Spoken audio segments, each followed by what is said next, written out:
O São Paulo estreou na Libertadores agora tomando de 2-1 do Tajeres fora de casa e não dá para passar pano por causa do azar e das lesões. Sim, teve isso, mas o time já não estava bem antes disso. Vamos falar desse jogo aí? Vem comigo.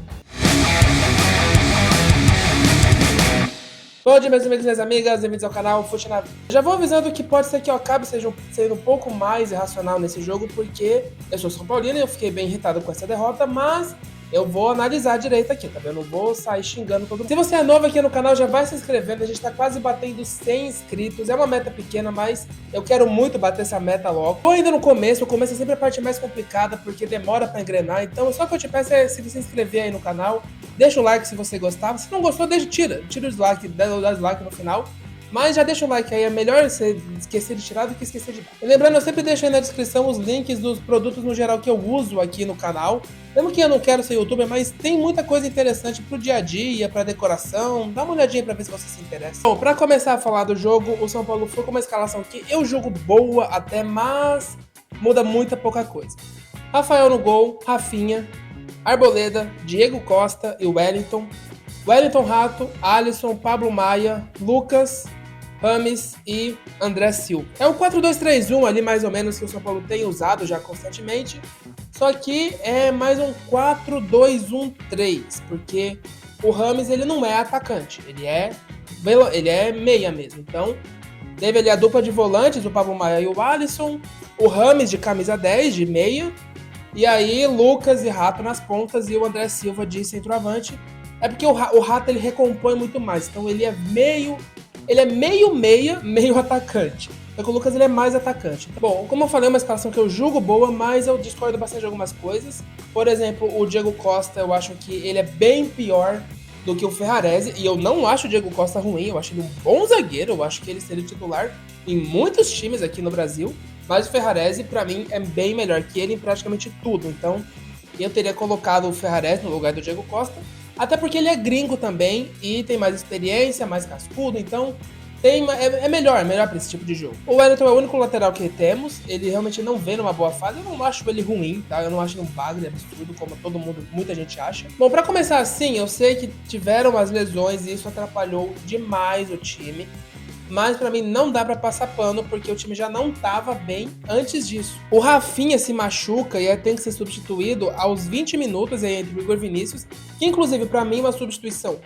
boa. O Igor Vinícius pra mim ele tem que ser titular, porque o Rafinha já não consegue mais ter tanta intensidade.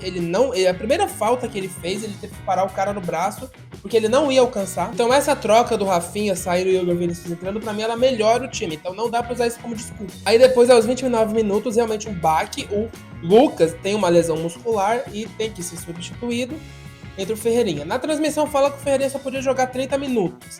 Ele já acabou jogando uns 60. Até entrou bem ali no começo, fazendo uma fumaça, mas não fez muita coisa. E aí, no finalzinho, já nos acréscimos do primeiro tempo, se eu não me engano, o Rato toma um pisão ali, mais ou menos, o cara cai no pé dele, torce, eu acho.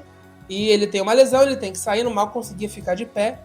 E aí veio o grande dilema. O Carpini, ele espera o intervalo ou não?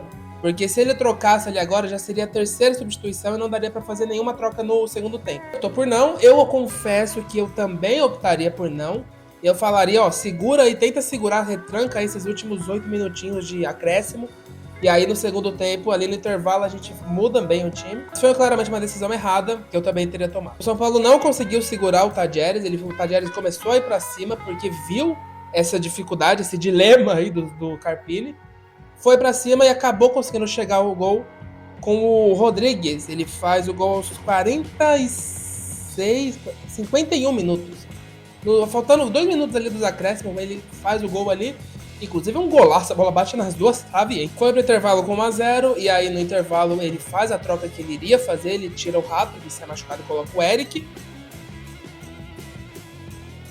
E essa troca não surte efeito nenhum, o time não melhora por causa disso. E essa troca não fez efeito nenhum, foi o 6 por meia dúzia. Na verdade, o meia dúzia até menos, porque o Eric...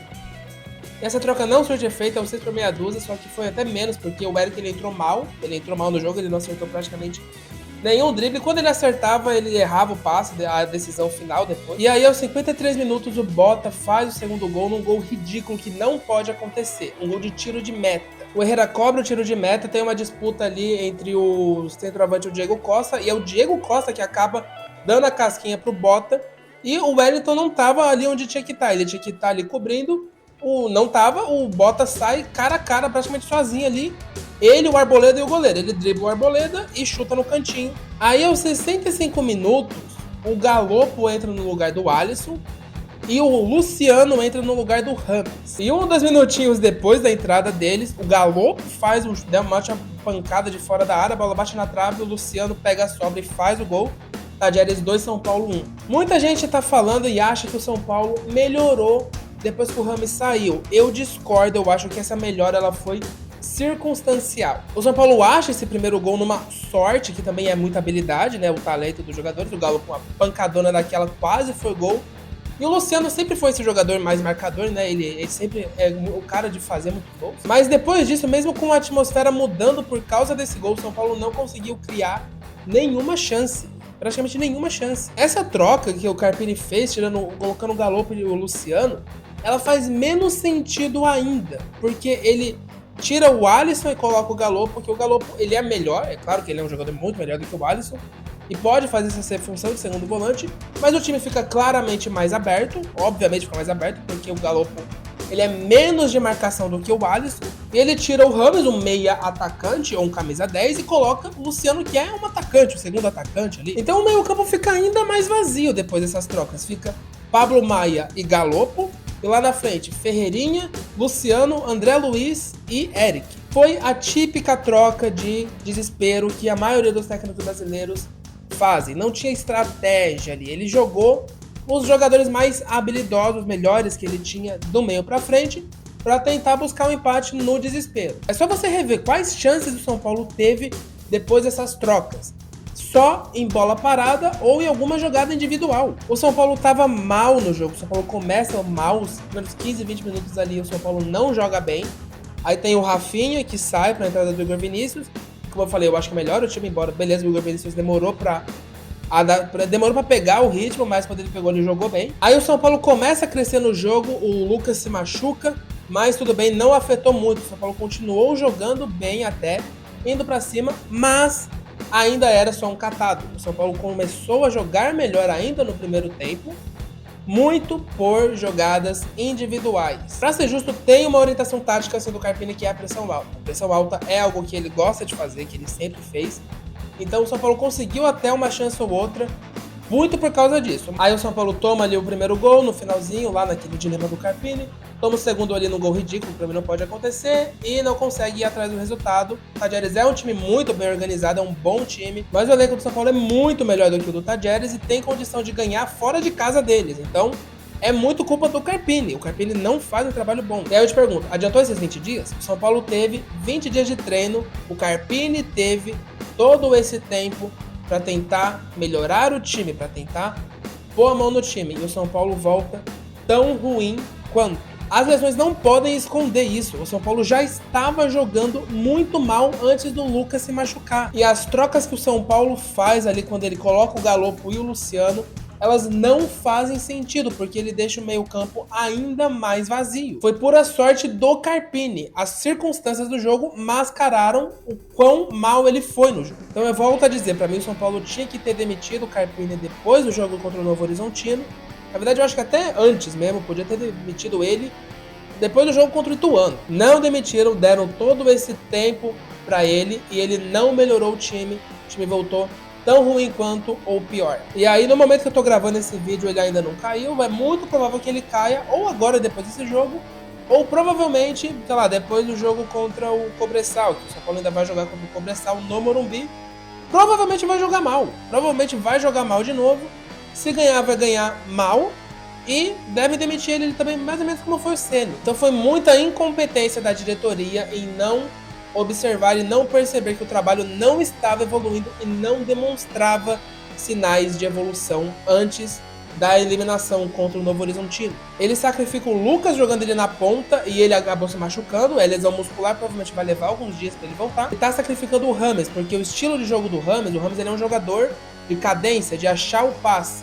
E o Carpini só quer que o São Paulo jogue bola na frente, ligação direta. E ele não é esse tipo de jogador, mas ele colocou ele meio que à força, meio que na pressão, porque ele tava jogando bem lá na Colômbia, jogando alguns minutos, e obviamente ele jogou mal. Por quê? Porque o estilo de jogo não é pra ele, não é esse o jogo do Rames. Inclusive eu acho que é muito errado e malandro, pra não falar outra palavra, vários narradores e comentaristas dizerem que o Rames ele tinha que chamar a responsabilidade desse jogo. O Carpini que tinha que arrumar o time inteiro estava mal, e não é o Rames que tem que fazer o time inteiro jogar bem, é o técnico que tem que fazer o time jogar bem, não é um jogador. O time inteiro tava mal. E não tava mal porque o Rames estava mal. Tava mal porque o Carpini não é um bom técnico para o São Paulo ainda. Ele não está fazendo um bom trabalho. Demonizar o Rames Rodrigues pelo jogo ruim que ele teve hoje, e sim, ele não jogou bem, e pela melhora, entre aspas, do time depois que ele saiu, pra mim é muito oportunista. O maior problema do São Paulo hoje é o técnico. Deveria ter demitido ele antes,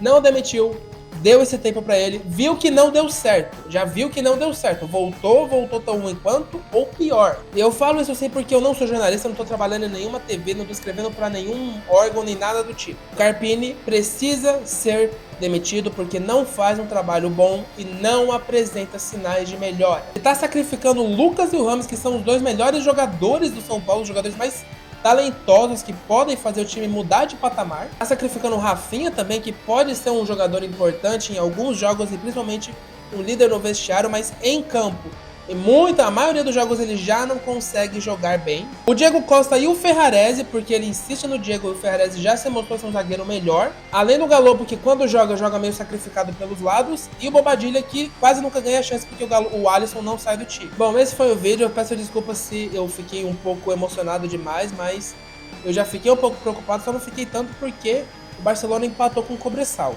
Se inscreve no canal, ativa a notificação para não perder os próximos vídeos. Vai ter vários vídeos. Agora vai ter as finais dos campeonatos estaduais. Então vai ter vídeo aqui do se eu conseguir assistir. E comenta aí o que você teria feito no dilema do Carpini. Você teria trocado lá na hora ou você teria esperado o intervalo? Eu já falei, eu teria esperado e claramente teria errado. Deixa um like aí se você gostou do vídeo. Compartilha com seus grupos lá de futebol, que com certeza vai estar todo mundo reclamando, mandando um fora Carpini. Manda lá esse vídeo pra lá que ajuda demais o canal. Beijo, tchau!